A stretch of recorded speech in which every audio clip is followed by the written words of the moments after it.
Yan mga idol, nakalusot yung sisiw natin. Yan, mag-ama yan mga idol. Tornado yung nanay niya, kaya naging itim yung paa niya. Yan ang ano niya, tatay niya, oh.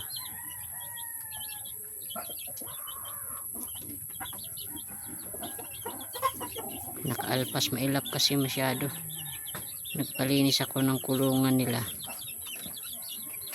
at siya ay nakaalpas kasi masyado siyang mailap. Silang lahat naman mailap, kaya nga bihira lang ako magpalinis sa kulungan nila kasi na ano sila eh, masyado sila na-stress kasi nagsisipulasan sila eh.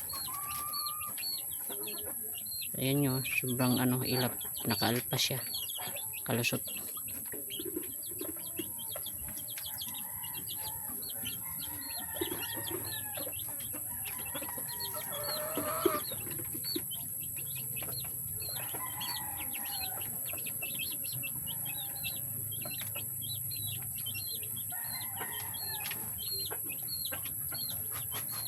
Kaya binabantayan natin baka saan mapunta.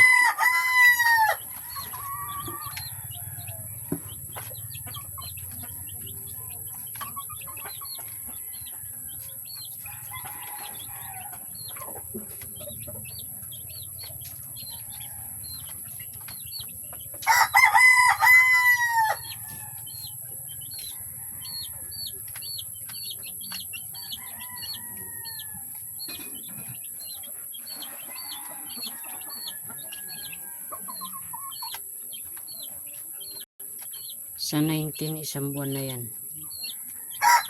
Sa 19.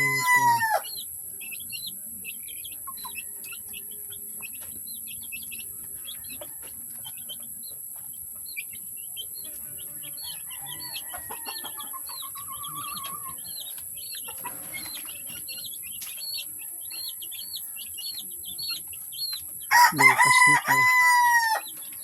Bukas isang buwan na siya.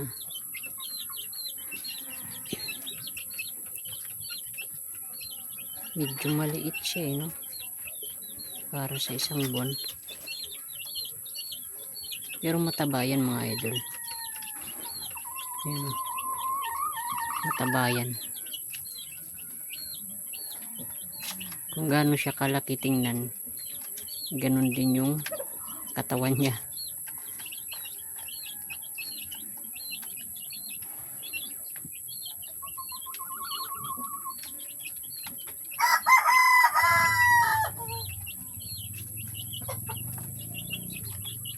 Kaya malalakas. Ang problema lang sa kanila pagdating ng 2 buwan o 3, diyan na sila ano, sakitin.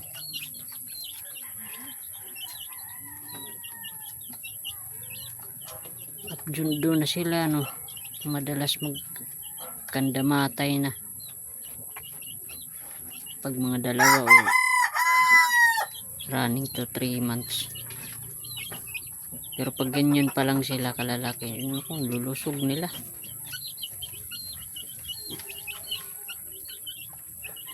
Wala kasi mga vaccine yan mga idol, puro lang vitamins.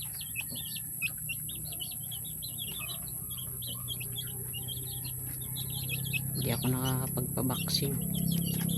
Mamahal ng vaccine tapos iilan lang yan.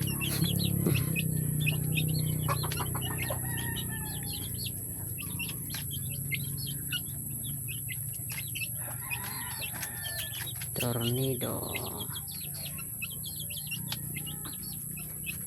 2 yan na ano niya, parang kambal sila kasi parehas 2 yung ano parehas itim ang paa. Sinlaki din niya yung isa doon, andun pa sa ano, loob ng kulungan. Andun na sa loob ng kulungan.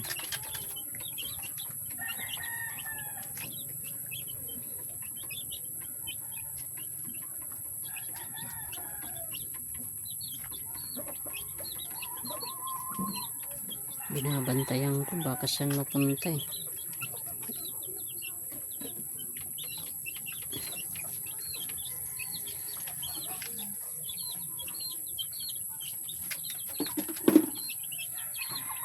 Mamaya pumunta dun sa ano, sa labas damputin.